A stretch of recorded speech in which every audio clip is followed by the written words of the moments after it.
Check, check, check. Check it all, check it all.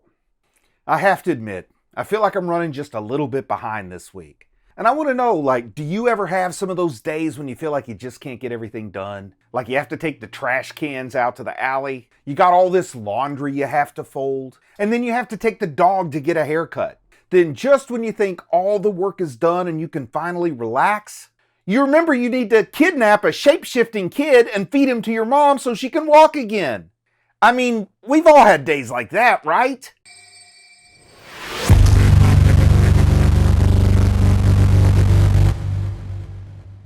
Before I get into the episode, I just want to remind everybody that I do have a Patreon now, and I know a lot of you have already checked out the Patreon, but if you haven't done so yet and you're curious about what's over there, well, there is a link in the video description. So the pace of this episode might have been just a little bit slower than the ones that came before because those were pretty crazy and breakneck and they were full of all this action and energy and twists and turn and so much discovery. But I do think every minute of this episode counted. And also I feel like this episode gave us a chance to catch our collective breath and to maybe reflect on everything that's happened, kind of process it, understand it, really come to terms, come to grips with just how much has changed, because so much has changed in the blink of an eye here. It's changed so rapidly. And just like this episode starts off with a little bit of a recap from what we had at the end of the last episode, I kind of want to start this review off by talking about that same thing. And that's Eren being able to enter the minds, basically, to talk telepathically, for lack of a better term, to all the subjects of Ymir, or all the Eldians all over the globe, and to tell them what he's doing, and that he's coming to kill everybody outside the shores of Paradis. And what I really kind of want to know is exactly why is Eren telling everybody that? Why is he telling the Eldians in Liberia that he's coming to kill them, or that they're going to die? Is there a reason for this? I mean, does he just feel like they deserve to know? Because I could understand that. Maybe there's a possibility there. Is he telling them because he wants to kind of trigger some kind of panic? Or he wants the people in Marley to be worried about him coming? I don't know what he really plans to accomplish by telling everybody this. I don't understand if maybe he's hoping they can find a way to escape and come to Paradis where they'll be safe, if he's hoping they'll keep it to themselves, or if he's hoping they'll tell everybody that they run into about it. I don't really know what he's trying to accomplish here, or if he's not trying to accomplish anything, he's just trying to be honest with the subjects of Ymir who are going to be sacrificed in the rumbling. I'm kind of curious what you think about it. I mean, for anime-only watchers, I don't need manga readers to kind of, tell us exactly what it's there for, but I'm just kind of curious what you might think is the reason for Eren telepathically telling all the Eldians that the rumbling is coming. And I mean, at the very least, we saw that Mr. Leonhardt was pretty shook up about it. So what is he hoping to accomplish by scaring these folks, these Eldians there in Liberia and other parts of the world? And also there at the beginning, we see Gabi is with Reiner, and Reiner's injured really, really severely, kind of talking about what Gabi should do. And he's telling her that she should escape in these airships, that there's some blimps parked down south. She can get in them, fly back to Marley. But what would be the point of that? I don't think that telling Marley what's coming is going to do any good. I don't think they're in any way equipped to handle the rumbling, whether they know it's coming or not. I don't think it would matter if they try to evacuate and run for the hills, because it sounds like Eren's plan is for those Titans from the rumbling to just march and flatten everything. So there's nowhere to hide. It is physically impossible to hide if his plan is what I understand it is. So I don't understand what Reiner thinks Gabi would accomplish by getting on an airship and fleeing, other than it's just maybe part of his instinct to feel like you can't give up, you got to try something. But I honestly think Gabi would be safest just staying put in Paradis, right? I mean, I know she's going to look for Falco, so she's not going to leave on the airships, but I would think as far as protecting Gabi, the safest place for her to be probably is in the heart of Paradis. But then also, as she leaves to go find Falco, because it's very important to her to find Falco and to reunite with him and then run away and hide. But Reiner's put in bed and left there with what very well could be a mortal injury. It looks like the sort of thing he could die from. So is he just left all alone there? Because Reiner's story has become so heartbreaking the more you learn about it and the more you see about it. And then to think that at the end of Reiner's story, he's just dying all alone in some bed in some random room out in the middle of Shiganshina. Like, that takes an already heartbreaking story and it just really twists and makes it heart-wrenching on top of already being heartbreaking. And it's so sad to me to think that Reiner just might die all alone in this bed with no one around him. And it just seems like such a horrible, sad, pathetic ending to such a very unfortunate life that the poor guy's led. And, you know, he wanted to protect and to do so much, and he just kept falling short. And he's even blaming himself for not stopping Eren from doing the rumbling as the rumbling unfolds. And I just can't really reconcile myself with the idea that he's just dying all alone there, that he's just been left all alone. I hope somebody discovers him, somebody wonders upon him. I hope there's a little bit more of Reiner's story to be told yet. And then we go back and we get caught up with Jean and Connie and Armin and Mikasa. And Armin is talking to the others and he says something that really catches your attention, or at least it caught my attention. And he's reflecting back on some of the conversations they had in part 1 of the final season in flashbacks where they're talking about who would inherit the Attack Titan from Eren. And he says he doesn't want to give it to any of them because they're the most important people in the world to him, and he wants to do anything to protect them. And Armin realizes that the ones who are going to benefit from this genocide, this unparalleled level of genocide, basically killing the whole world except for a very, very small number of people, the only ones who are benefiting are Armin and company there. The direct quote is, "The ones who benefit from this genocide are us." And I think this is a moment where Armin is seeing just how far Eren has crossed over the line and just how much irrational death and destruction he's going to level just to protect a handful of people that are important to him. And it shows sort of the toxicity of love sometimes, like toxic friendship, toxic love, whatever you want to call it. But he cares so much that things have just gotten skewed. And Armin has to kind of realize this in the moment and help share that with us. Kind of chilling to me to see him have that realization, or not so much a realization, but to hear him say it out loud like that. And then we also see a confrontation concerning Falco. Because, of course, Jean and company, they've managed to apprehend Falco while he was unconscious. They've got his mouth bound. They have his hands bound so he can't transform into the Jaw Titan here. And there's a little bit of a disagreement between Connie and Armin on what should be done with Falco. Like, some folks think, hey, we could feed Falco to Pixis, and we need that leadership back. And it's almost like we're going all the way back to the Bertolt situation when the debate was whether to feed him to Armin or to feed him to Erwin. And here, Armin's kind of saying, hey, this time around, let's feed him to Erwin. And of course, Connie gets Armin by the collar there and kind of shakes him. And I love the voice acting in the voice actor who's portraying Connie in that moment, because I just feel the anger and the emotion coming out of Connie's face there when he's talking to Armin about, hey, you're only here because Bertolt was fed to you instead of Erwin. And Connie has pretty much decided he's going to protect his mother. He's going to take Falco all the way back to Ragako. Anyway, he's going to go back to his hometown where he's been apparently going for 4 years to visit his mother, and that sort of pathetic, stuck on her back with the shriveled limbs, and she's stuck in the ruins of that house. And I just can't imagine the psychological damage that's done to a boy going back to see his mother for 4 years, particularly during those formative years between, let's say, 14 and 18 or somewhere in that neighborhood. So I totally can understand the one-track mind he has here, but I don't know if that's the right thing to do. I mean, his mother has already had, a bit more of a life than Falco ever did. Falco has been this child soldier, never really allowed to live. I like the idea of just letting Falco be the Jaw Titan and trying to get to know him and work with him a little bit. If I were in Connie's position, though, I don't know if I would be that rational about it, I guess is the word. I don't know if I would have that big picture view. I think I would very much want to go help my mother. But it's still kind of tricky here because I don't know that what Connie's doing is right, but I also don't think I could tell Connie not to do that. Now, from a narrative perspective, I don't think Connie's actually going to succeed in feeding Falco to his mother, but I guess we'll just have to wait and see about that. But I've got some thoughts on where that might end up going. But I'm just kind of curious, what do you guys think about Connie's motivation here? Are you like on the same page as me? Like, you understand why he feels that way and why he's going to do this, but at the same time, you understand why it's probably not the right decision to make with Falco here. But then again, who knows? Maybe Connie's mom would be like the best jaw titan the world's ever seen. I shouldn't sell her short. It's just hard for me to picture this working out very well.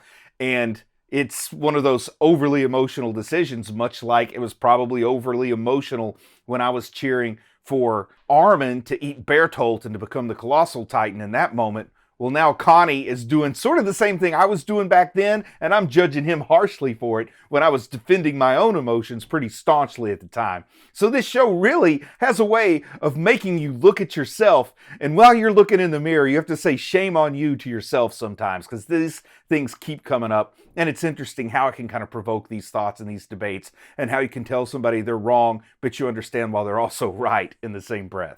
And speaking of wrong, but also right, or right, but also wrong, or maybe never wrong, or maybe never right, Gabi is really starting to have her redemption arc finally. You know, I've been talking about this for a while. Like, I see Gabi's getting so much attention. She's being written so well in this final season. Only been around for 22 episodes, but suddenly she seems like the character outside of maybe Eren that I think about the most, or who gets talked about the most. And here she is finally getting a chance to reconcile. So is it a redemption? I don't know, and we'll go into a bit more about that in just a minute, but there is at least a reconciliation between her and Kaya. You know, Kaya, the one who tried to stab her in the eye with the ice pick, Kaya, who looked up to Sasha so much. But Gabi has this moment where there's this Titan coming in, threatening the Blouse family, or the Browse family, particularly threatening Kaya.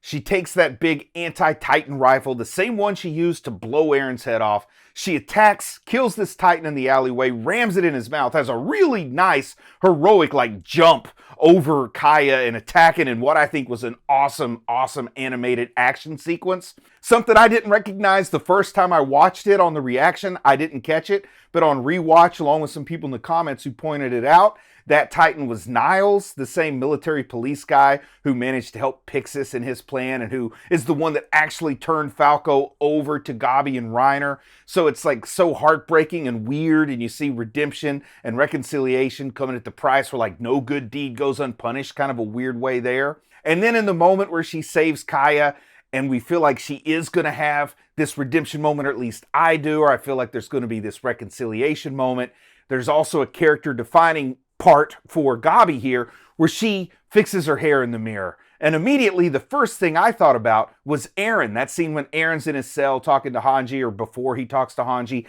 and he's in the mirror fixing his hair and he's ready to escape and start his plan. I mean, I think that visually that paralleled intentionally. I think we're supposed to think of some parallels between Gabi and Eren here, which is the parallels I've always thought of. But then with her hair pulled back the way it is, when Kaya sees her in profile, Kaya suddenly sees her similarity to Sasha, which wasn't something I was expecting, or wasn't something that I caught on to. And in the comments, somebody pointed out really well that there's an intentional duality in that change in her hairstyle there, because she even has this conversation with Niccolo about the devil inside of her. But it's her resemblance to Eren is her resemblance to the devil. Her resemblance to Sasha is potentially her resemblance to an angel, we could say, good versus bad, devil on one shoulder, angel on the other. And now we have to figure out which way is Gabi going to go. And I think Gabi definitely looks like she's much more down the pathway of the angel here. Now, one person, at least one person, maybe more than one person actually when I think about it, a few people in the comments have said, hey, Gabi doesn't need a redemption arc. Why are you talking about a Gabi redemption arc? Because Gabi hasn't done anything wrong, or she's only done the same thing that other people would be doing. And I understand that, and I'm not trying to invalidate anybody's opinion. I'm just saying, for me, when she killed Sasha, that was a real big problem. When she blew Eren's head off, that was something I didn't want in the moment, because I've spent so much time with Eren. Eren has been the point of view character for much of this show. And even though it's pretty easy to say he's a villain now, I mean, he calls himself the villain, you still have that attachment when you've been looking through their eyes for so long that you don't want to see his head get blown off in that moment when he's getting ready to make contact with Zeke. Particularly in retrospect when you see it didn't really matter anyway. But I understand why you might think Gabi doesn't need a redemption moment. I also know that there are tons of comments of people who are Gabi haters. There's the Gabi gang, some folks who kind of like her and are pulling for her. plenty of people who say they'll never forgive her for killing Sasha. And I also get the idea that some folks say, hey, she didn't do anything to need to be redeemed from. And for those of us who think she needs to be redeemed, we're doing the exact same thing we're mad at her for doing, being stuck in our ways. I just think it's great that you've got a story and a narrative and characters that are written so well that we can even have this conversation. That there are people who can genuinely and honestly say they don't think she needs to have a redemption. And then someone like myself who very much from a narrative perspective is waiting for her redemption arc. And it's the same character and we're watching the same show and we can both see it. You know, I think our own experiences probably color it a little bit. Our own points of view, our own experience with narratives and stories might color it. But I think it's just beautiful that the story can give us a character like this that can have this kind of discourse. And it's also pretty cool for the folks who comment that 99% of you, we can do it in like a civil manner too. Very rarely does name calling or anything like that happen. So cool for you guys. You're better at it than I am. But Niccolo does say something nice. Niccolo says something that kind of feels like an echo of things we've heard from Reiner and things we've heard from Eren, but it seems to feel a little bit more noble. Maybe even from Erwin, but once again from Niccolo it feels a little bit more noble when he says, even if we can't succeed, even if we can't escape the forest, even if we can't make the world a better place, we must keep trying. And to me, that's like the more noble sort of twist on the keep moving forward slogan that we've heard from Eren and of course from Reiner.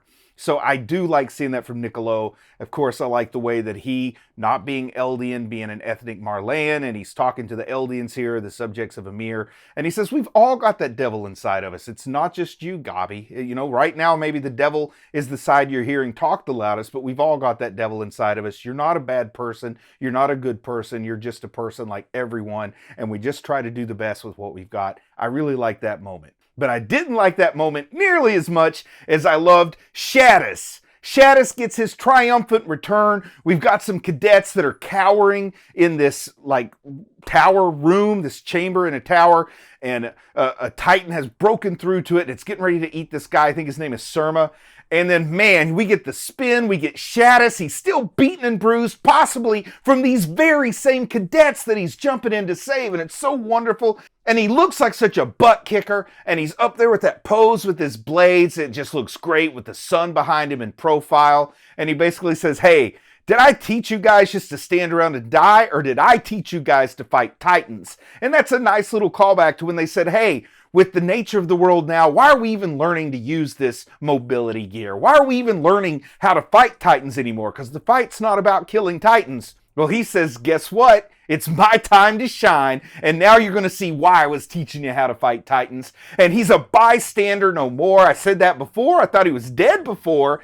He's not dead. He's still here. He makes his triumphant return. He leads these cadets. They go from being boys to men, women to ladies, whatever, you know, children to adults. I don't want to gender the statement because you know how that goes. But he leads them out there into the battle, and it's wonderful. And then we get this montage of scouts fighting Titans. And I mean, it's like this is the show returning to its roots, giving us those great moments, scouts killing Titans, and it's giving us like the montage music, which to me sounds like very much like 80s montage music. The song is Barricades. We've heard it before. I think it was in season 2, but you know, maybe it's a matter of my age. I really like it. You know, I don't know if you're younger than me or older than me, if it falls the same way. You might think it's cool, you might think it's cheesy, but for me it's like that fist pumping music from Rocky or from the Karate Kid or something like that. And we see the montage of scouts just showing what they can do. We've got thunder spears, we got the old bladed mobility gear. They're spinning around, but at the same time, even though we're getting this music, we're getting this montage, this should be one of those fist pumping moments. We've come too far in this show for me to finally, you know, to keep giving in to this. And I can't enjoy the action because just a few minutes ago, these were our friends. And just in case you're going to forget that a few minutes ago, these were our friends that are now the Titans being killed, we have Pixis. And come on, I came to love Pixis. I know a bunch of you guys came to love Pixis. He was that fashionable drunkard of the crew, this guy that turned out to be quite the competent leader. He trusted in Eren when nobody else would, which maybe that was a mistake now.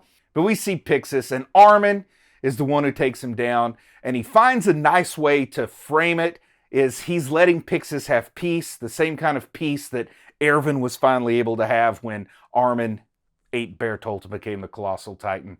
But it is kind of nice to get a throwback to like Season 1, Season 2, where we just get to see Scouts fighting Titans, and you don't have to worry too much about the implications other than you want the Scouts to survive, right? But after the battle's all cleared up and all calmed down, we do see Yelena. Actually, even during the battle, we see Yelena when a Titan smashes in through a window in the tower that she's in. And Yelena really seems to be overcome with resignation. And I guess it's because she has realized that Zeke has been taken out of the equation. Zeke is no longer on the table. I think her assumption in the moment is that Zeke must be dead. And she's just like lost her will to live. She has no fight in her, no battle in her. Doesn't even flinch when a big Titan's flying at her. Later, when Flock reemerges, and Flock reemerges as dedicated to Eren Yeager as ever, like his mind hasn't been changed by all this battle going on here, by the rumbling getting started, and Flock just kind of assumes leadership, and he puts a gun to Yelena's head, and she doesn't even react to it, like she is just resigned. She has just given up. And that's kind of strange to see from her because she was kind of this cold, hard leader of the volunteers for much of this story. But, you know, Flock still got the smirk on his face. I'm still not a big fan of Flock, even though I find myself having more sympathy for Eren and the Jaegerists in this story than I probably should be having at this point. I still don't like Flock's stupid smirk when he's there with the bandage on his head and everything, talking about how he was off, recuperating while the Scouts were fighting the Titans. And with all this, I do have to ask myself, where is Zeke? Like, what is Zeke's status? And I have seen some people in the comments kind of make a suggestion that Zeke is kind of being held prisoner in the coordinate area, that void, the paths, whatever the proper term is for it. But he's being held there because he's sort of incorporated into Eren's essence, because Eren needs that royal bloodline kind of contact to keep using the founding Titan power. I kind of like that idea of Zeke being held hostage in the coordinate. But I also like that idea because if he's being held hostage, then it's possible he could escape at a very inconvenient time for Eren and throw a big monkey wrench into the story. But until we see more on Zeke, my assumption is he's still alive, but he's being held captive, maybe not even fully conscious of what's going on there in the coordinate paths. And of course, with the founding Titan getting rid of all the hardening, he got rid of the walls so that the Titans could emerge from the walls. We understood that. Wall Maria, Wall Cena, Wall Rose, they all fell and the Titans came out. But then it was when Armin heard that the armor, the hardening that made the armor on Reiner, on the armored Titan, when he heard that went away, it clicked that all the hardening was gone, not just the walls. So his mind went straight to Annie, the person who I have to assume he's having some feelings because of what he's inherited from Bertolt, but he's also developed his own kind of weird relationship with her since she's been frozen in that crystal coconut. But he realizes that crystal coconut must have thawed out, and that's where we get the name of the episode, Thaw. But I wonder, how does Annie process all this? She's been in a coconut for 5 years. I don't know if she's been conscious at all of what's going on. I don't know if she's been able to hear the things Armin says to her. She was totally just like in a coma while she was in there. But could you imagine waking up to a more chaotic and confusing circumstance than Annie has? But now we have another kind of twist, because now the female Titan is back on the board.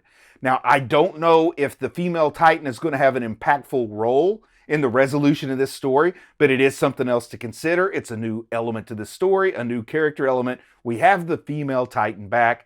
How's that going to play out? I'm eager to see. And then I wonder if we're going to be taking on a little bit of a side quest. Gabi, of course, is going to pursue Connie. Gabi is going to want to get Falco back by any means necessary, at any cost, and I wonder if we're going to be taken in that direction for a while the rumbling's unfolding, separate these episodes up a little bit.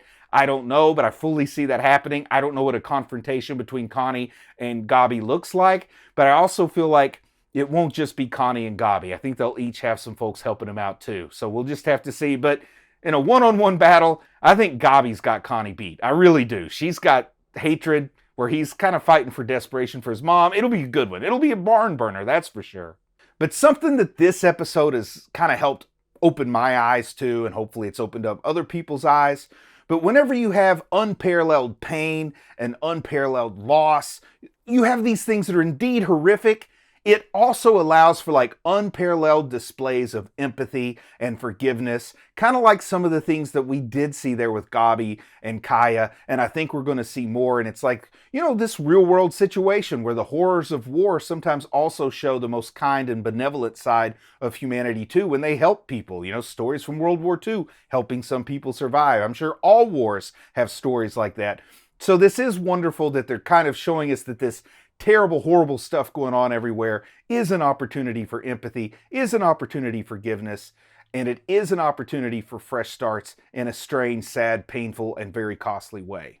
But I do wonder how much longer it'll be until we get an update on Hanji and an update on Levi, because I don't see them in the coordinate when Eren's speaking to all the subjects of Ymir. But I don't think they're dead yet either, and I don't think that we've seen the last of them. I mean, that wouldn't make sense. They're way too important characters to just be gone at this point. And this is episode 6 of the part 2 of the final season. So we're at the mid-part. We're at the midpoint of part 2 with only 6 episodes left. I can't wait to see what'll happen, but it's hard for me to figure out how they're going to fit everything that needs to happen into those 6 episodes. But the only way to find out is to watch them, correct? So I'm proud of you for watching anime, and I'll talk to you again soon.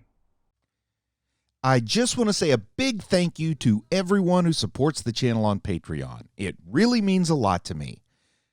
If you might be interested in Patreon perks like early access to videos, uncut reaction videos, ad-free videos, and the opportunity to vote on which anime will be covered in the future, then click on the link in the video description. Thank you.